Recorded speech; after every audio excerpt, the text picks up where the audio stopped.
Hello' students, লৈ আহিছোঁ HS first ইয়াৰৰ history অৰ্থাৎ ইতিহাসৰ টপ 80 MCQs লৈ।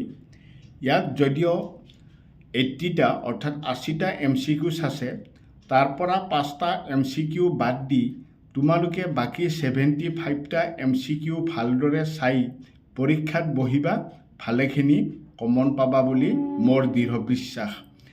এই বছৰ তোমালোকৰ হিষ্ট্ৰীত 4টা পাঠ নালাগে। যোৱা বছৰ লাগিছিল।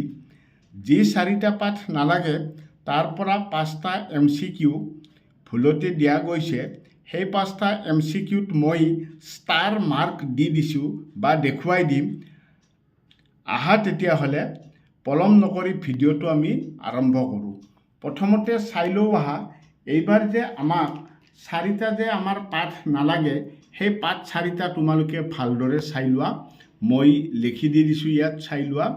কালৰ আৰম্ভণিৰ পৰা মধ্য এছিয়াত অৱস্থিত ইছলামিক ভূখণ্ড, সংস্কৃতিৰ সংঘাত, শিল্প বিপ্লৱ। এই 4টা পাঠৰ পৰা 5টা MCQ দিয়া গৈছিলে। এইকেইটা চাব নালাগে, মই ষ্টাৰ মাৰ্ক দি দিছোঁ। আৰু এই 4টা পাঠ এইবাৰ আমাক নালাগে। যোৱা বছৰ লাগিছিলে, এইবাৰ নালাগে। ঠিক আছে, 25ত নালাগে, 24ত লাগিছিলে। এতিয়া আহা, আমি কেনেকুৱা MCQ চালে আমাৰ কমন পৰিব, এইবাৰ আমি MCQবোৰ চাওঁ আহা। প্ৰথম MCQটো চোৱা, ৰাজ তৰংগিনীৰ লিখক কোন? উত্তৰটো হৈছে কলহন। মই 4টা অপশ্যন দিয়া নাই, এটা ডাইৰেক্ট এনচাৰ দি গৈছোঁ। তোমালোকে চাই ল'বা, ইংলিছ এছামিজ দুয়োটা মিডিয়ামতে আছে। মাধ্যাকৰ্ষণ সূত্ৰ কোনে আৱিষ্কাৰ কৰিছিল? Sir Isaac Newton. কলম্বাছ আমেৰিকাত কেতিয়া উপস্থিত হৈছিল? 1492, 12 অক্টোবৰত। আধুনিক চীনৰ নিৰ্মাতা কোন? চান ইয়েট-চেন। বাণিজ্য পথ হিচাপে চুৱেজ খাল কোন চনত মুকলি কৰা হয়? 1869ত। সূতা কটা যন্ত্ৰৰ আৱিষ্কাৰক কোন? জেমছ হাৰগ্ৰেভছ। ছপা যন্ত্ৰৰ সহায়ত প্ৰকাশ কৰা পৃথিৱীৰ প্ৰথম গ্ৰন্থখনৰ নাম কি? উত্তৰটো হৈছে বাইবেল। ঠিক আছে, নেক্সট আমি 2 নম্বৰ পেজলৈ আহোঁ। 2 নম্বৰ পেজত কি আছে চোৱা। আফ্ৰিকাৰ ভূগোল প্ৰথমে কোনে লিখি উলিয়াইছিল? উত্তৰ জন লিঅ' আফ্ৰিকানছে। নাইটকনন কোন আছিল? জাপানীজ বুৰঞ্জীবিদ আছিল। কোনখন সাগৰক ৰোমান সাম্ৰাজ্যৰ হৃদপিণ্ড বুলি গণ্য কৰা হয়? ভূমধ্য সাগৰক। মঙ্গল সাম্ৰাজ্যত কোনে ডাক ব্যৱস্থা প্ৰৱৰ্তন কৰিছিল? জেংগিছ খানে। ছপা যন্ত্ৰ কোনে আৱিষ্কাৰ কৰিছিল? জহান্স গুটেনবাৰ্গে। তাৰপিছতটো চোৱা, কেপিটেলিজিম এণ্ড স্লেভাৰী নামৰ গ্ৰন্থখনৰ লিখকৰ নাম লিখা? Eric William. ইংৰাজী ভাষাত কোনে প্ৰথমে শিল্প বিপ্লৱ শব্দটো ব্যৱহাৰ কৰিছিল? এইটো নালাগে, মই ষ্টাৰ মাৰ্ক দি দিছোঁ। Question number 14টো।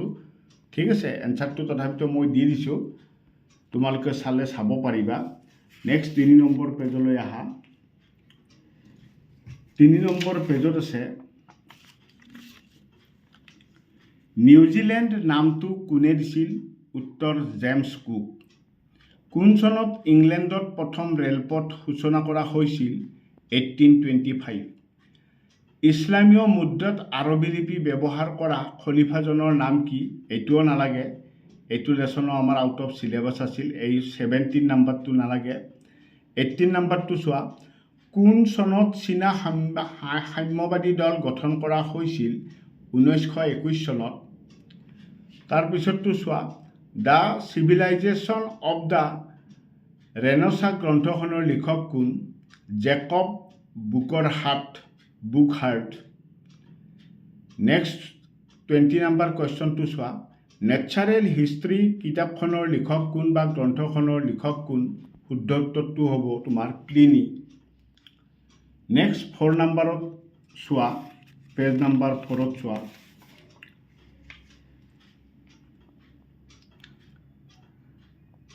ফিডুৱেল ছ'চাইটি কিতাপখনৰ লিখক কোন? Mark block. লিঅ'নাৰ্ডো দা ভিঞ্চিৰ দুখন ছবিৰ নাম লিখা, অৰ্থাৎ দুখন পেইণ্টিঙৰ নাম লিখা। তোমাক এনেকৈ নিদিয়ে, প্ৰশ্নটো কি বুলি দিব চোৱা। মনালিছা পেইণ্টিঙৰ লিখক কোন আছিল বা পেইণ্টাৰ কোন আছিল? উত্তৰটো হৈছে Leonardo da Vinci. Last supper এই পেইণ্টিংখনৰ পেইণ্টাৰ কোন আছিল? এতিয়াও লিঅ'নাৰ্ডো দা ভিঞ্চি হ'ব। দুটা MCQ একেলগে গৈছে তাত। উড়ন্ত মাকৰ তাঁতশাল কোনে আৱিষ্কাৰ কৰিছিল? জন কে। বৰ্তমান টকিঅ' চহৰৰ প্ৰাচীন নাম কি আছিল? ইডো। নেক্সটটো চোৱা। অন দি অৰিজিন অফ স্পাইচিছ গ্ৰন্থৰ লিখক কোন? Charles Darwin.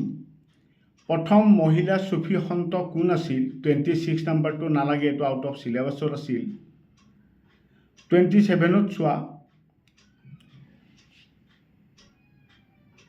28তটো চোৱা, ঠিক আছে। 28তটো ইউৰোপ আৰু আফ্ৰিকা মহাদেশ দুখন কোনখন সাগৰে পৃথক কৰিছে? কোন দুখন ইউৰোপ আৰু আফ্ৰিকা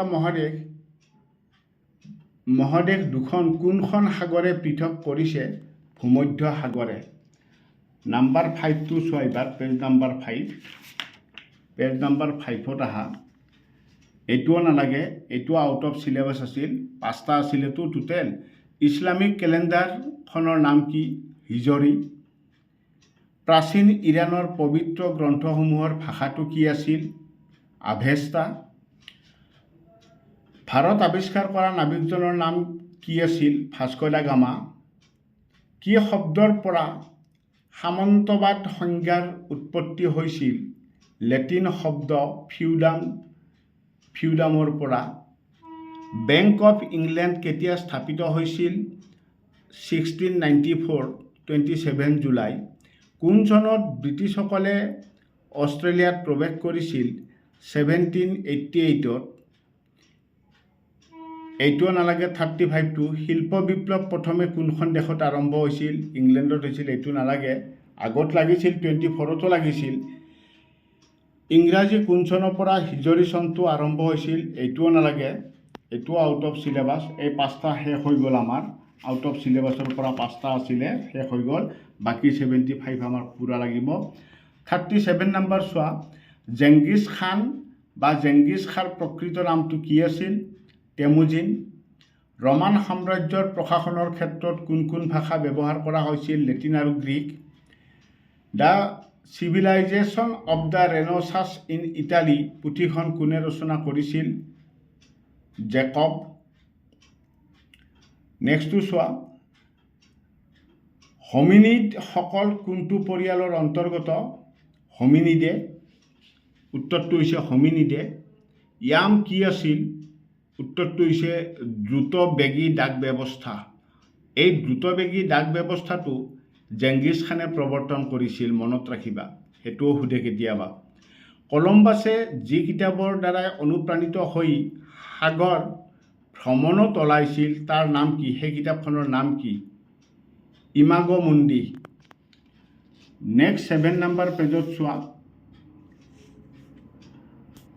আগষ্টাছ কোন আছিল? উত্তৰটো হৈছে ৰোমান সাম্ৰাজ্যৰ প্ৰথম শাসক আছিল।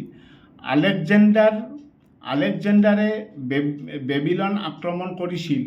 কেতিয়া আক্ৰমণ কৰিছিল? 331 BC, 331 BC। প্ৰথম অলিম্পিক খেল অনুষ্ঠিত হৈছিল গ্ৰীচত। টলেমিয়ে কোনটো বিষয়ৰ কিতাপ লিখিছিল? উত্তৰ ভূগোল বিষয়ক, জিঅ'গ্ৰাফী। বেবিলনৰ শেষৰজন স্বাধীন ৰজা আছিল? শুদ্ধ উত্তৰ নেবিনিদাস। ডিনাৰী হৈছে? উত্তৰটো ৰূপৰ মুদ্ৰা। ড্ৰেচেল 20 হৈছে এবিধ পাত্ৰ। ৰোমান সাম্ৰাজ্যত প্ৰধান সংকট দেখা দিছিল 3য় শতিকাত, 3rd century। 8 নম্বৰ পেজত চোৱা। কুপকুৰ আছিল? উত্তৰটো হৈছে টেক্স, অৰ্থাৎ কৰ। জোৱাইনী কোন আছিল? উত্তৰ পাৰ্চী বুৰঞ্জী লিখক আছিল। ইয়াছাৰ অৰ্থ হৈছে, শুদ্ধ উত্তৰটো হৈছে আইন গ্ৰন্থ, কোড অফ ল। চীনৰ প্ৰাচীৰ নিৰ্মাণ হৈছিল খ্ৰীষ্টপূৰ্ব অষ্টম শতিকাত। ভাস্কো দা গামাই ভাৰতত উপস্থিত হৈছিল 1498 খ্ৰীষ্টাব্দত। মাৰ্ক ব্লক এজন পণ্ডিত আছিল ফ্ৰান্সৰ। কোন দেশৰ পণ্ডিত আছিল? ফ্ৰান্সৰ। জাৰ্মান শব্দ ফিউড মানে, অপশ্যন থাকিব 4টা, শুদ্ধ উত্তৰ হ'ব এটুকুৰা মাটি। মনেষ্টেৰীত বাস কৰে মংকসকলে। নেক্সট নাম্বাৰ 9ত চোৱা।